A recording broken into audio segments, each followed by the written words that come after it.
سب سے پہلی بات ہمارے دماغ میں ایک سوال پیدا ہوتا ہے کہ امام بخاری نے وزن اعمال کا باب سب سے آخر میں کیوں رکھا؟ وجہ کیا تھی؟ حالانکہ عقل یہ چاہتی ہے، قیاس یہ کہتا ہے کہ یہاں پر جنت اور جہنم کا تذکرہ ہو، کیونکہ آخری مرحلہ وہی ہے۔ تو اس کا جواب یہی ہوگا کہ چونکہ جنت اور جہنم میں جانے کا معاملہ فیصلے کے ذریعے سے ہوگا، عدل اور انصاف کے ذریعے سے ہوگا، اور وہ عدل اور انصاف کا جو معاملہ ہوگا وہ وزن اعمال سے ہوگا، اعمال تولے جانے سے ہوگا کہ جس کے جیسے اعمال اس کے تعلق سے ویسا حکم ہوگا۔ جیسا کہ اللہ تبارک و تعالیٰ نے انسان کی تخلیق کے موقع پہ وعدہ فرمایا، الذی خلق الموت والحیات لیبلوکم ایکم احسن عملا، اللہ وہ ہے جس نے تمہیں پیدا کیا، تو اللہ وہ ہے جس نے موت و زندگی کا نظام قائم کیا تاکہ آزمائے تم میں بہتر عمل کرنے والا کون ہے۔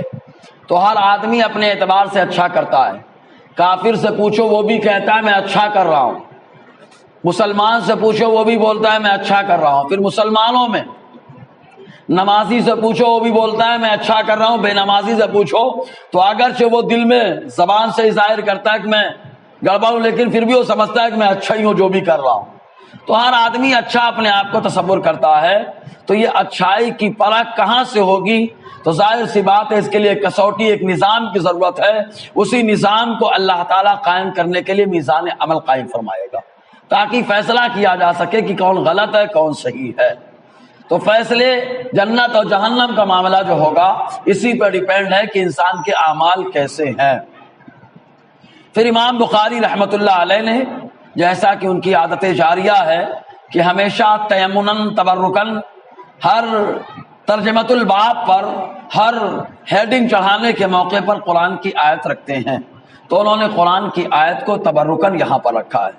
پھر مزید بنا معتزلہ جو اپنے آپ کو بہت ایمان والا تصور کرتا تھا، اس فرقے کا رد کیا ہے قرآن مقدس سے، کیونکہ اس کا عقیدہ یہی تھا۔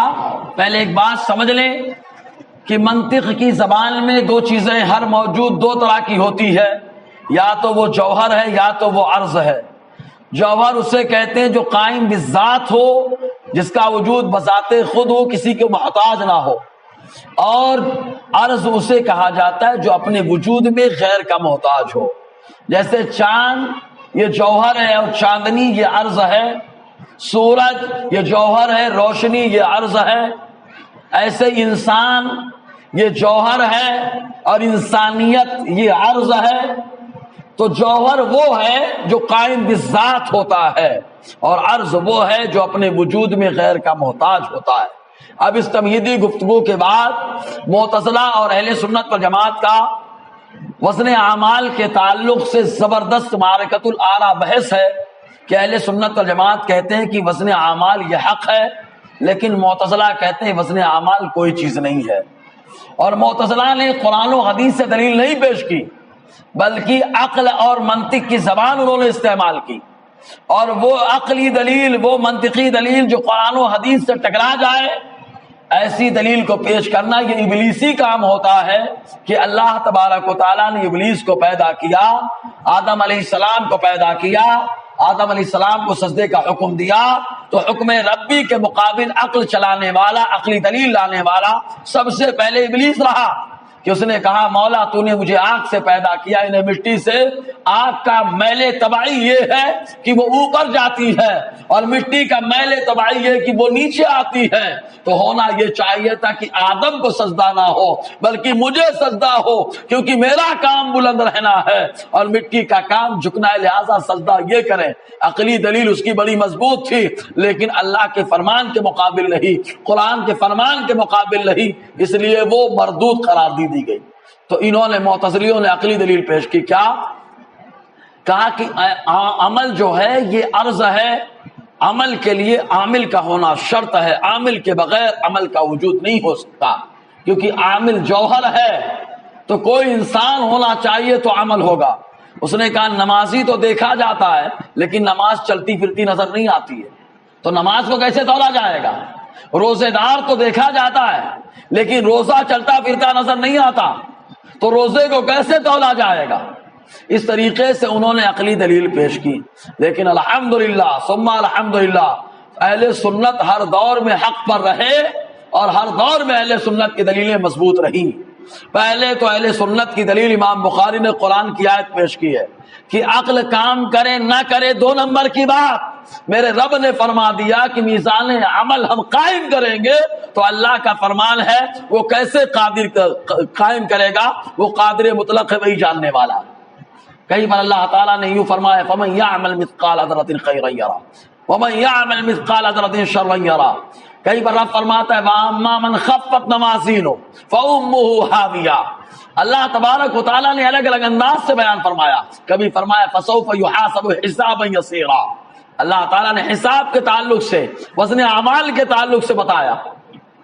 تو قرآن کی آیات بھی موجود ہیں، احادیث رسول بھی موجود ہے. اب آؤ ذرا معتزلہ کی دلیل کا ذرا علمی محاسبہ کرتے ہیں اور ان سے پوچھتے ہیں تمہارا عقیدہ یہی ہے نا کہ اللہ ہر چیز پر قادر ہے؟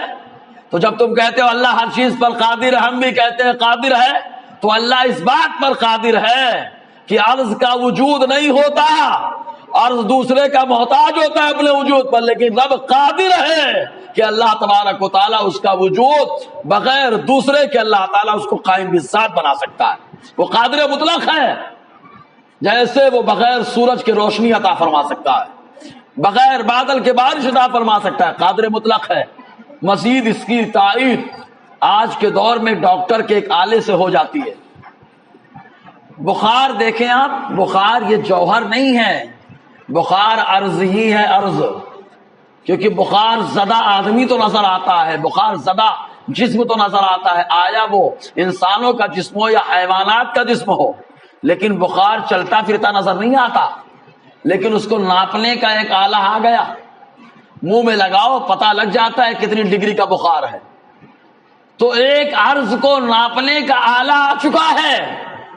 تو جب انسان کو اللہ نے یہ طاقت دے دی کہ وہ عرض کو ناپ سکتا ہے، تو میرا پروردگار تو خلاق کائنات ہے، وہ تو بدرجے اولا اس بات پر قادر ہے کہ عرض کو ناپ لے. مزید یہ حضرت عبداللہ ابن عباس رضی اللہ تعالی عنہما کی روایت ہے. وہ عبداللہ ابن عباس جن کو اللہ نے قرآن کی سمجھ مصطفیٰ کی دعا کی برکتوں سے عطا فرمائی، وہ فرماتے ہیں یقلب الاعراض والساماء، روضے معیشت جتنے اعراض ہیں ہر عرض کو اللہ تعالیٰ جسم عطا فرما دے گا، سب کو مجسم بنا دے گا.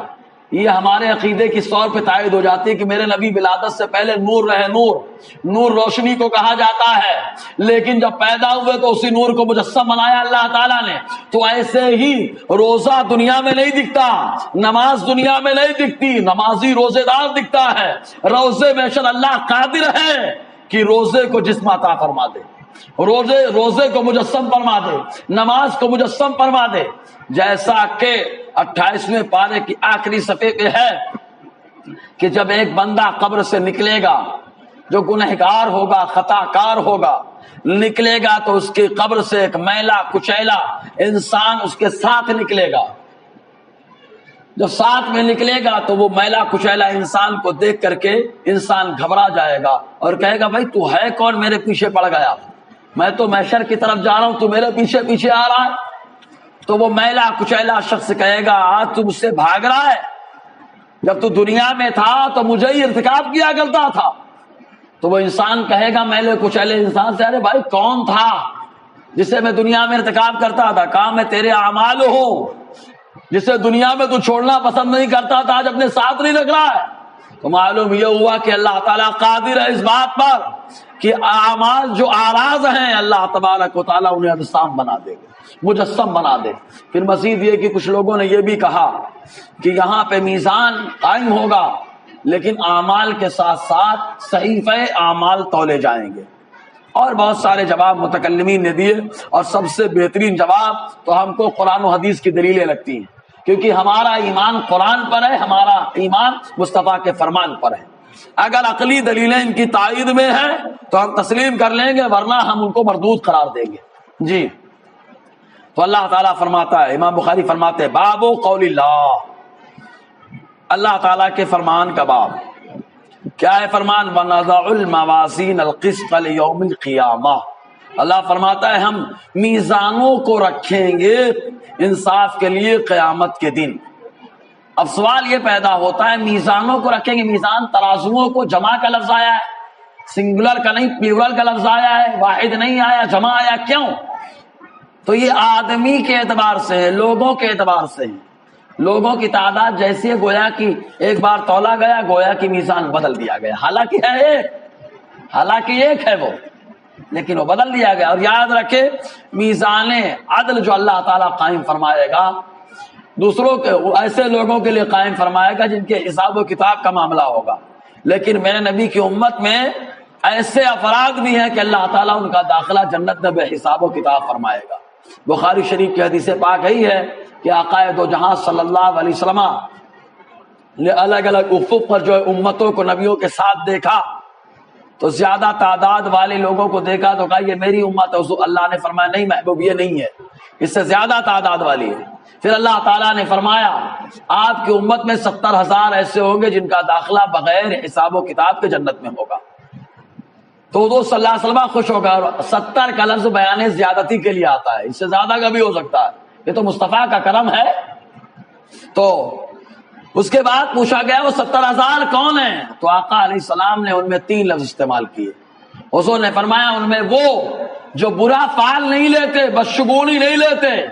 آج ہمارے یہاں عقرب کو لے کر کے ہنگامہ ہے، جبکہ عقرب کی جو تاریخ ہے بنانے والا، کیلنڈر بنانے والا ایک اندازہ نجومی ہوا کرتا ہے، جس کے بارے میں میرے نبی صلی اللہ علیہ وسلم نے فرمایا من اتی کاہنا فصدقه بما یقول فبرئ منہ محمد صلی اللہ علیہ وسلم۔ حضور نے فرمایا جو کسی کاہن بھوشیاوانی کرنے والے کے پاس، پیشن گوئی کرنے والے کے پاس گیا اور اس کی بات سن کر کے بغیر چو چرا کے تسلیم کر لیا، آقا فرماتے میری جان اس سے بیزار ہے، میں اس کو پسند نہیں کرتا۔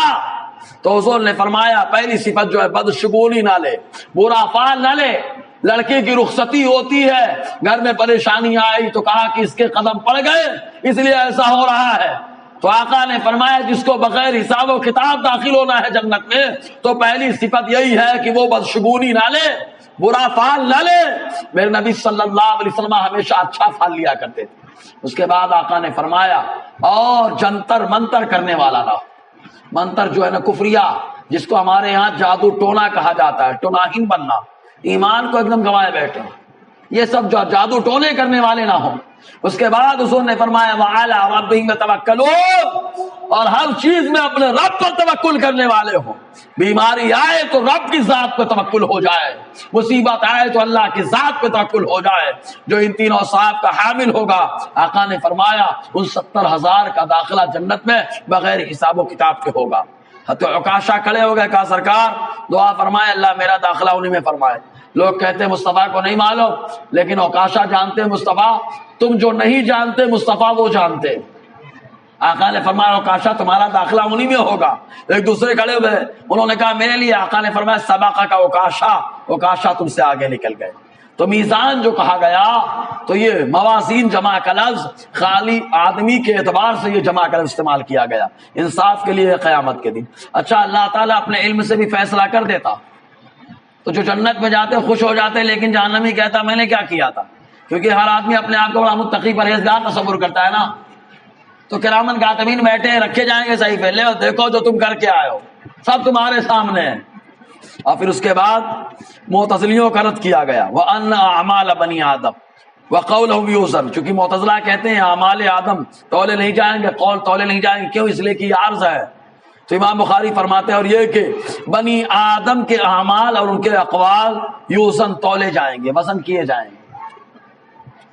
اب ایک لفظ قرآن مقدس میں آیا ہے، اللہ تعالیٰ نے فرمایا وہاں پر القسطاس یا القسطاس، قاف کے ضمے اور قاف کے کسرے کے ساتھ۔ اس کے بارے میں امام مجاہد جو حضرت عبداللہ ابن عباس رضی اللہ تعالی عنہما رئیس المفسرین حبر امت ہیں، ان کے شاگرد خاص، وہ فرماتے ہیں قسطاس یا قسطاس یہ عدل کے معنی میں۔ کہا کون سی زبان میں؟ بہت ساری زبانیں رائج ہیں، مراٹھی میں، گجراتی میں، ہندی میں، اردو میں، کس زبان میں؟ تو کہا یہ رومی زبان ہے، روم کی زبان میں عدل کا معنی جب استعمال کیا جاتا، عدل کے لیے لفظ استعمال کیا جاتا، تو وہ قسطاس یا قسطاس کا لفظ ہوا کرتا تھا۔ اب قسطاس یا تو یہ قسط سے بنا ہے، تو اب اسی بتاتے ہیں قسطاس جو آیا ہے، کہتے ہیں قسطاس چونکہ دو معنوں میں استعمال ہوتا ہے، اس کے اندر صنعت تضاد ہے، جیسے بے کا معنی بیچنا بھی خریدنا بھی، اگرچہ بے کا معنی بیچنا یہ غالب ہو گیا، شراء اس کا معنی خریدنا اور بیچنا بھی، اگرچہ اس کے اوپر خریدنا غالب ہو گیا، ویسے ہی لفظ قسط جو ہے یہ عادل کے لیے بھی آتا، عدل کے لیے بھی آتا ہے اور عدول کے لیے بھی آیا کرتا ہے۔ حجاج ابن یوسف کے دور کا واقعہ ہے، حضرت سعید ابن جبیر رضی اللہ تعالی عنہ جو حجاج ابن یوسف کے بارے میں کہا کرتے تھے بڑا ظالم و جابر ہے، حجاج کو معلوم پڑا، اس نے بلایا، اور حجاج زبردست بڑا فصیح و بلیغ خطبہ دیا کرتا تھا، بڑا زبردست فصیح و بلیغ تھا۔ چنانچہ قاضی کے دربار میں معاملہ رکھا گیا، قاضی کے دربار میں پہنچے تو وہاں پر سعید ابن جبیر سے پوچھا گیا کہ آپ حجاج ابن یوسف کے بارے میں کیا کہتے ہیں؟ تو آپ نے کہا حجاج کو خطاب کرتے ہوئے، انت العادل القاسط۔ تو عادل القاسط یہ اس میں فاعل ہے، قاسط قسط سے بنا ہے، عادل عدل سے یا عدول سے ہے۔ تو لوگ بڑے خوش ہو گئے کہ واہ انہوں نے اپنی جان بچا لی، کہ بادشاہ کو ابھی تک ظالم و جابر کہتے تھے، ہوتا تو قتل کر دیتا، لیکن انہوں نے عادل اور قاسط کہہ کے اپنی جان کی حفاظت کر لی۔ حجاج ابن یوسف بڑا ہوشیار، بڑا ذہین، بڑا فصیح و بلیغ، اس نے کہا تم لوگ سمجھتے ہو کہ یہاں پر آ کر کے سعید بدل گئے اور انہوں نے مجھے عادل اور انصاف کرنے والا کہا نہیں، انہوں نے قسط جو لیا ہے، قاسط جو کہا ہے، یہ ظلم کے معنی میں لیا ہے کہ ظلم کرنے والا، اور عادل کا لفظ جو استعمال کیا ہے انہوں نے لفظ عدل سے نہیں لیا ہے بلکہ عدول سے لیا ہے۔ اس کے بعد قتل کرایا گیا تھا سعید بن جبیر رضی اللہ تعالیٰ عنہ کو، پاک خون نکلا۔ حجاج ابن یوسف نے جب خون دیکھا تو حیران اور پریشان ہو گیا، قاضی کی بارگاہ میں عرض کرتا ہے کیا معاملہ ہے؟ کہا کہ اس سے پہلے جتنوں کو تو نے قتل کرایا وہ قتل ہونے سے پہلے ہی مردہ ہو گئے، تو خون خشک ہو گیا تھا، لیکن یہ بندہ زندہ تھا، تب اس نے تو نے قتل کرایا، اس لیے ان کے بدن سے خون زیادہ نکلا۔ حجاج ابن یوسف اس کے بعد سکون کی نیند نہیں سو پایا، کبھی نہیں سو پایا۔ تو یہاں پہ بتاتے ہیں قسط یہ مقسط کے معنی میں ہے، اور مقسط کے معنی ہوتا ہے عدل کرنے والا، عادل، اور قاسط یہ جائر کے معنی میں ہے۔ اب آ جائیے متن حدیث دیکھیں، متن حدیث کے بارے میں امام بخاری رحمۃ اللہ علیہ فرماتے ہیں، یہ وہی بخاری ہے نا جس کے بارے محمد مروزی رحمۃ اللہ علیہ بیان فرماتے ہیں۔ مشکات کے اندر علامہ، مشکات کی شرح مرقات المفاتیح کے اندر علامہ علی قاری علیہ رحمٰن نے لکھا مقدمے میں، فرماتے محمد مروزی رحمۃ اللہ علیہ خانہ کعبہ میں دونوں رکنوں کے درمیان لیٹے ہوئے تھے، سو رہے ہیں، اور جب اللہ والا آنکھ بند کرتا ہے تبھی تو مصطفیٰ کا جلوہ دیکھتا ہے۔ آقا علیہ السلام خواب میں تشریف لائے، فرمائے محمد کب تک شافعی کی کتاب پڑھتے رہو گے، کب میری کتاب پڑھو گے؟ تو انہوں نے عرض کیا سرکار آپ کی کون سی کتاب ہے، آپ کی کون سی کتاب؟ آقا علیہ السلام نے فرمایا بخاری، امام بخاری کی جو صحیح ہے، حضور صلی اللہ علیہ وسلم نے اس کو بخاری شریف کو اپنی کتاب گردانا ہے، لیکن ہمارا ایمان کس پر ہے؟ کوئی کہے کہ خالی بخاری سے ہم کو حوالہ پیش کرو، خالی مسلم سے حوالہ پیش کرو، آج کے دور میں یہی ہو رہا ہے، قرآن سے پیش کر دو تو آپ رد کرنا ان کا۔ ہمارا ایمان کس پہ ہے؟ اللہ تعالیٰ قرآن میں فرماتا ہے بما انزل الیک، اے محبوب جو کچھ آپ کے اوپر اتارا گیا، ایمان والے ان تمام باتوں پر ایمان رکھتے ہیں۔ تو چاہے وہ وحی مطلوع قرآن مقدس ہو یا وحی غیر مطلوع ہو، وہ حدیث کی کتابیں ہوں، چاہے جتنی کتابیں ہوں، کوئی ضروری نہیں کہ بخاری ہے تو ہی مانے، حدیث کی جو کتابیں حدیثیں ہیں ہمارا سب پر ایمان ہے، کیونکہ قرآن یہی متقیوں کے ایمان کی گواہی دیتا ہے۔ تو اب متن حدیث دیکھ لے، حدثنا احمد بن اشکابہ قال حدثنا محمد بن فضيل عن عمارة بن القعقاع عن ابي زرعة عن ابي هريرة رضي الله عنه قال قال النبي صلی اللہ علیہ وسلم، آقا دو جہاں صلی اللہ علیہ وسلم نے فرمایا، حضور فرماتے کلمتان، دو کلمے۔ اب آپ نے تو پڑھ لیا کلمہ کس کو کہتے ہیں؟ مفرد کو۔ اب یہ تو مفرد نہیں، یہاں تو مرکب ہے، اور حضور نے فرمایا دو کلمے ہونا کیا چاہیے، کلامان حبیبان، دو کلام جو اللہ کو بڑے پیارے ہیں. لیکن یہاں کلمہ کہا گیا، کلمہ حالانکہ مفرد ہے. کیوں کہا گیا؟ وجہ صرف اتنی ہے کہ اس کی خفت، اس کی جو ہے اس کے ہلکے پن اور قلت کو بتانے کے لیے کہ جملے بڑے چھوٹے ہیں لیکن رحمان کی بارگاہ میں بڑے عظمت والے ہیں، اس لیے جو ہے کلمہ کا لفظ استعمال کیا گیا مجاز کے طور پر. بلفظ دیگر کل کیا کہتے ہیں، جز بول کر کے کل مراد لیا گیا ہے. تو دو کلمتان حبیبتان الرحمن، دو کلمے ہیں جو رحمان کو بڑے پیارے بڑے پیارے. حبیبتان کا لفظ آیا صفت مشبہ کہ ہمیشہ رحمان کو پسند ہے، جو ثبوت کو بتاتے ہیں ہمیشہ رحمان کو پسند ہے. ایسا نہیں ہے کہ کبھی پسند ہو کبھی ناپسند ہو. صفت مشبہ کا لفظ استعمال کر کے بتایا گیا بطور ثبوت اور تمام کہ یہ دونوں کلمے ایسے ہیں جو رحمان کو ہمیشہ پسند ہے. حالانکہ یہاں پر رحمان کے بجائے قہار و جبار بھی کہا جا سکتا تھا، لیکن صفت رحمانیت کو بتانا مقصود ہے، اس لیے اللہ تعالیٰ کے بارے میں رحمان کا لفظ استعمال ہوا. اور رحیم بھی کہا جا سکتا تھا لیکن رحیم کے بجائے رحمان لایا گیا، اس لیے کہ اللہ تبارک و تعالیٰ روز محشر اپنی خاص صفت رحمت کا اظہار فرمائے گا اور خاص صفت رحمت کو بتانے کے لیے رحمان کی صفت کا استعمال ہوتا ہے. تو دو کلمے ہیں جو رحمان کو بڑے پیارے ہیں، خفیفتان علی اللسان، زبان پر بڑے ہلکے ہیں. آج ہمارے یہاں تو ذکر والا معاملہ ہو تو بڑے